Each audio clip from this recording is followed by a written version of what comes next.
I'm William, this is the Wine Room, Putnam Market, Saratoga Springs, upstate New York, and here we have a bottle of champagne, good champagne. And for some reason people like to play with bottles of champagne.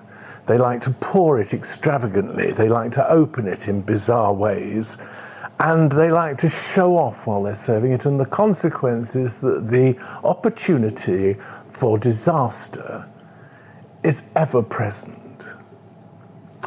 Let me say one thing. Under no circumstances should you attempt sabering a bottle of champagne. For those of you who don't know what sabering is, it just means taking the foil off and with a sword or even a stout kitchen knife, simply slicing up, and you've got to find where the seam is in the bottle, because that's where the weakest part is. Slicing up there, and it'll cut, all being well, it'll cut the glass off and the cork and everything else will come bouncing out. The trouble is, you have to hit it with such force that, unless you've got a really firm grip with the other hand, it can easily fly off. And at this point, it's flying off, and the top has come off, and there's wine coming out under pressure.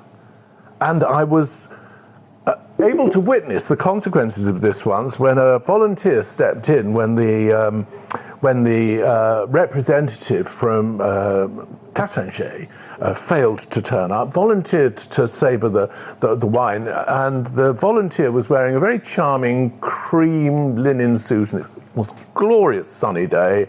Everyone was outside, and she went for the sabre, let go of the bottle of wine, and it started to rotate like this. And each time it came past the front of her dress, it poured more and more wine onto her as she looked with bemusement on her assembled audience. But that's not the least of your problems. There's another one as well. Don't let your champagne get warm. Because if your champagne gets warm, two things will happen. Firstly, it's going to be much more explosive. And secondly, if it had been chilled, it's now going to be covered in condensation. And then, when you take the cork out, Newton's second law of motion will come into play, which is that every action has an equal and opposite reaction. The cork flies off with great velocity and force in one direction, while the bottle shoots out in the other direction. At this point, if you're lucky enough and it doesn't break on the floor, it will hit. And if it were a wooden floor, for example, you could be chasing this bottle for 15 or 16 yards, and all the time it will be spraying wine all over the floor. Most entertaining, I would say, but expensive. And finally, and this is perhaps a little more prosaic, do keep your hand over the cork, because if it flies off, the chances are it will hit the ceiling.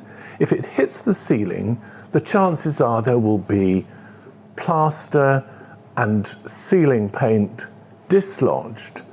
And if that falls down onto your festive food, then I'm afraid your meal is ruined.